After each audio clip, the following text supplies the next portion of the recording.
আমাদের যারা বঞ্চিত কর্মকর্তারা যাচ্ছে এস্টাবলিশমেন্টে, সংস্থাপন মন্ত্রণালয়, জনপ্রশাসন মন্ত্রণালয়ে অনেকে আন্দোলন করছে, তাদের দাবি দেওয়া, তাদের বঞ্চনার তথ্য তুলে ধরছে।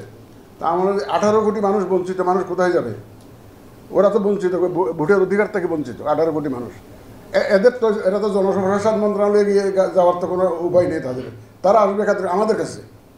18 কোটি মানুষ যে বঞ্চিত, এই তাদের এই বঞ্চনার দুঃখ তারা বলার জন্য আছে, আমরা আছি। তা আমরা দায়িত্ব নিয়েছি ইনশাল্লাহ তাদের বঞ্চনা যাতে আমরা ঘুষাইতে পারি। তারা যে বঞ্চিত হয়েছে এতদিন, সেটা সেই ভোটের অধিকার থেকে বঞ্চিত হয়েছে, সেটা আমরা ঘুষাতে চাই। তাদের এই বঞ্চনার যে কষ্ট, সেটা আমরা দূর করতে চাই এবং আমরা আমাদের কমিটমেন্টে অটল আছি। তো আমরা আপনাদের সহযোগিতা চাইব। বিশেষ করে আমাদের যে কর্মকর্তা আছেন, যারা এই আজকে পার্টিসিপেন্ট হিসেবে আসছেন, ইভেন ট্রেনার হিসেবে আসছেন, তাদের একটা অত্যন্ত গুরু দায়িত্ব পড়েছে। শুধু আমাদের একার কমিশনের উপরে নয়, আমরা 4-5 জন মিলে তো আর সব কিছু ডেলিভার করতে পারবো না। আমরা হোয়াট এভার উই ডু, এটা থ্রু ইউ, আপনাদের মাধ্যমেই আমাদের এটা করতে হবে। তো আজকে তো ট্রেনিং অফ ট্রেনার্স, একটা there is a subtle difference between teaching and training. এটা কিন্তু মনে রাখতে হবে আমাদের। মানে শিক্ষকতা এবং ট্রেনিংয়ের মধ্যে একটু ডিফারেন্স আছে। টিচিংটা হচ্ছে মোটামুটিভাবে এটা একাডেমিক টাইপ, শাস্ত্রীয় টেক্সট বুক পড়ে টরে কিছুটা হয়তো প্র্যাকটিক্যাল করে, কিন্তু মোটামুটিভাবে টেক্সট বুক নির্ভর হচ্ছে যে শিক্ষকতা। আর ট্রেনিংটা হচ্ছে একদম প্রায়োগিক, হাতে কলমে শিখিয়ে দেওয়া, কাজটা কীভাবে করবেন, প্রফেশনাল এক্সেলেন্স যেটা, সেটা অর্জন করা, সেটাই হচ্ছে ট্রেনিং। এটা শুধু শাস্ত্রীয় জ্ঞান দিয়ে কিন্তু এটা হয় না। আমরা প্রফেশনাল ওয়েতে কাজটা করব। প্রফেশনালের হওয়ার 3টা শর্ত আমি যতটুকু দেখেছি। প্রফেশনাল, কেউ যদি বলে যে আমি পেশাদার, আমি প্রফেশনাল, এটা মানিটা কি, অর্থটা কী? প্রফেশনাল মানে হচ্ছে নাম্বার 1 হচ্ছে আপনার একাডেমিক নলেজ থাকতে হবে।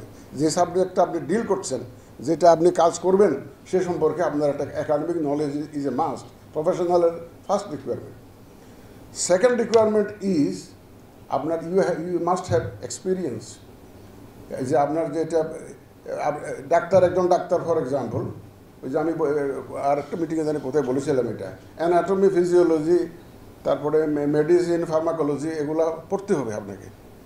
তাইলে ডাক্তার হতে গেলে মিনিমাম। দেন আপনি ইন্টার্নি হলেন, চাকরি বাকরি করলেন, ডাক্তারি করলেন, করে এটা অভিজ্ঞতা অর্জন করলেন। তো প্রফেশনালের এই দ্বিতীয় গুণটা লাগবে, অভিজ্ঞতা লাগবে, প্র্যাকটিক্যাল কাজ করার একটা অভিজ্ঞতা লাগবে। থার্ড যেটা মোস্ট ইম্পর্ট্যান্ট, এথিক্যাল স্ট্যান্ডার্ড।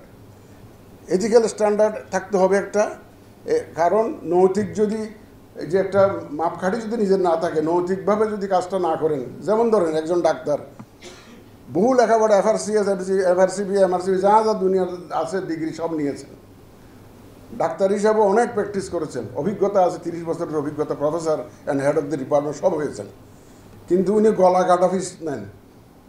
উনি বিশাল অঙ্ক ছাড়া কোনো রুগী দেখেন না। তার মানে ওনার এথিক্যাল স্ট্যান্ডার্ডটা মিট করে না। He is not a professional.